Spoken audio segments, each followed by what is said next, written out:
ಮಸಾಲ ವಡ ಹೇಗೆ ಮಾಡೋದು ಅಂತ ನೋಡೋಣ. ಬೇಕಾಗಿರೋ ಇಂಗ್ರೀಡಿಯೆಂಟ್ ಮೊದಲಿಗೆ ಕಡಲೆಬೇಳೆ ತಗೋತಾ ಇದ್ದೀನಿ. ನೋಡ್ತಿರ್ಬೋದು ಕಡಲೆಬೇಳೆನ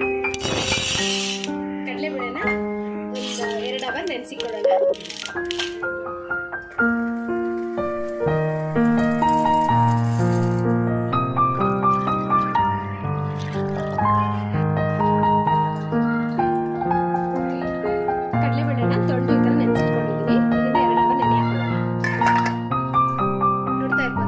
ಕಡಲೆಬೇಳೆ ಎಲ್ಲ ತುಂಬಾ ಚೆನ್ನಾಗಿ ನೆಂದಿದೆ. ಈಗ ಇದನ್ನ ಕಡಲೆಬೇಳೆನ ಸ್ಟ್ರೈನ್ ಮಾಡ್ಕೊಳ್ಳೋಣ.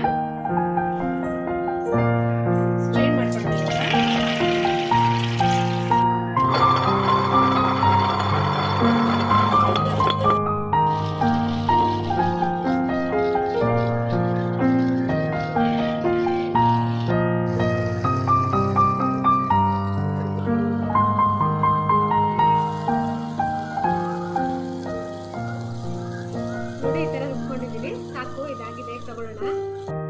ಕಡಲೆಬೇಳೆನ ರುಬ್ಬಿಟ್ಕೊಂಡಿದ್ದೀನಿ. ಈಗ ಬೇಕಾಗಿರೋ ಪದಾರ್ಥ ನೋಡ್ಕೊಳ್ಳೋಣ. ಅದಕ್ಕೆ ಮಿಕ್ಸ್ ಮಾಡ್ಕೊಳ್ಳೋಕೆ ಈರುಳ್ಳಿ ನೋಡ್ತಾ ಇರ್ಬೋದು, ಜಾಸ್ತಿ ಕಾಣಿಸ್ತಾ ಇರ್ಬೋದು. ನಾನು ಕ್ವಾಂಟಿಟಿ ಜಾಸ್ತಿ ಮಾಡ್ತಾ ಇರೋದ್ರಿಂದ ಈರುಳ್ಳಿನ ಜಾಸ್ತಿ ತಗೊಂಡಿದ್ದೀನಿ. ಈರುಳ್ಳಿ, ಸಬ್ಬಕ್ಕಿ ಸೊಪ್ಪು, ಕೊತ್ತಂಬರಿ ಸೊಪ್ಪು, ಅರಿವೆ ಸೊಪ್ಪು, ಶುಂಠಿ ಮತ್ತು ಬೆಳ್ಳುಳ್ಳಿ, ಹಸಿಮೆಣಸಿನಕಾಯಿ ನಿಮ್ಮ ಖಾರಕ್ಕೆ ಅನುಗುಣವಾಗಿ ಹಾಕೊಳ್ಳಿ. ಈಗ ಒಂದು ಮಿಕ್ಸಿ ಜಾರ್ ತಗೊಂಡಿದ್ದೀನಿ. ಹಸಿಮೆಣಸಿನಕಾಯಿ ಹಾಕೊಳ್ಳೋಣ. ಶುಂಠಿ ಮತ್ತು ಬೆಳ್ಳುಳ್ಳಿ ಹಾಕೊಳ್ಳೋಣ. ಇದನ್ನು ಗ್ರೈಂಡ್ ಮಾಡ್ಕೊಂಡು ಹೋಗ್ತೀನಿ. ಇದ್ರ ಜೊತೆಗೆ ಸ್ವಲ್ಪ ಕಲ್ಲುಪ್ಪು ಹಾಕೊಳ್ತೀನಿ. ಇದಕ್ಕೆ ನುಣ್ಣಗಾಗ್ಲಿ ಅಂತ ಕಲ್ಲುಪ್ಪು ಹಾಕೊಳ್ತಾ ಇದ್ದೀನಿ. ಇದನ್ನ ಈಗ ನುಣ್ಣಗೆ ಗ್ರೈಂಡ್ ಮಾಡ್ಕೊಂಡು ಬರೋಣ. ಈ ತರ ರುಬ್ಕೊಂಡಿದ್ದೀನಿ. ಕಡಲೆಬೇಳೆ ರುಬ್ಕೊಂಡಿದ್ದೀನಿ. ಇದಕ್ಕೆ ಈರುಳ್ಳಿ ಹಾಕೊಳ್ಳೋಣ.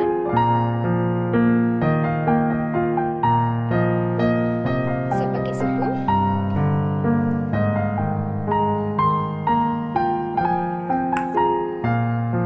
ಅರಿವೆ ಸೊಪ್ಪು,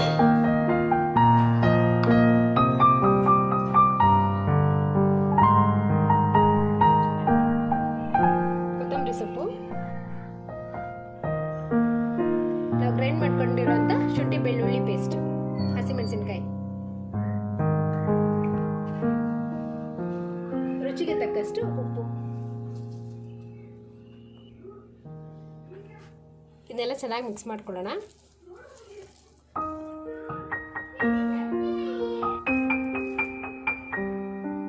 ಚೆನ್ನಾಗಿ ಮಿಕ್ಸ್ ಮಾಡ್ಕೊಂಡಿದ್ದೀನಿ. ಈಗ ಎಣ್ಣೆ ಎಲ್ಲ ಹಾಕೊಳ್ಳೋಣ. ಎಣ್ಣೆ ಕಾಯಕ್ಕೆ ಇಟ್ಕೊಂಡಿದ್ದೀನಿ. ಎಣ್ಣೆ ಕಾಯೋಷ್ಟೊತ್ತಿಗೆ ವಡೆ ಹಿಟ್ಟನ್ನ ನಾವು ಚಿಕ್ಕದಾಗಿ ಬಾಲ್ಸ್ ಮಾಡ್ಕೊಳ್ಳೋಣ.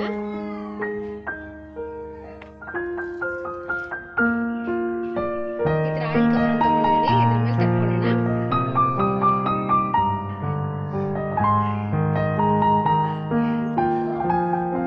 ವಡೆ ಈ ಥರ ತಟ್ಕೊಂಡಿದ್ದೀನಿ. ಎಣ್ಣೆ ಹಾಕೊಳ್ಳೋಣ. ಎಣ್ಣೆ ಬಿಸಿ ಆಗಿದೆ. ಹಾಕೊಳ್ಳೋಣ. ಸೈಡಿಂದ ಹಾಕೋಬೇಕು. ಫ್ಲೇಮು ಮೀಡಿಯಮಲ್ಲೇ ಇರಬೇಕು. ಮೀಡಿಯಮಲ್ಲಿಟ್ಟೆ ಫ್ರೈ ಮಾಡ್ಕೊಳ್ಳಿ. ಚೆನ್ನಾಗಿ ಫ್ರೈ ಆಗಿದೆ. 2 ಸೈಡ್ ಚೆನ್ನಾಗಿ ಫ್ರೈ ಮಾಡ್ಕೊಂಡಿದ್ದೀನಿ. ಈಗ ತಗೊಳ್ಳೋಣ.